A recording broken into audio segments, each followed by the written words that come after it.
Made it. It's set up. We got our windows in there. Now we just want to talk about exporting the design. You don't need to do like what we're used to, which is making a drawing and then exporting it as a PDF, yada yada yada.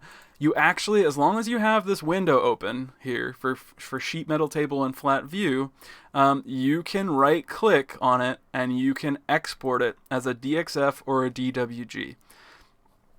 To be quite honest with you, I haven't had issues with either DWG or DXF. It's just in DXF for me right now.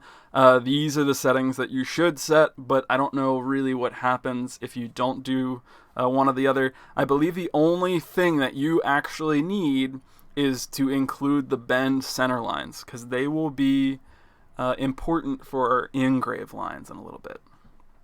So if we hit export,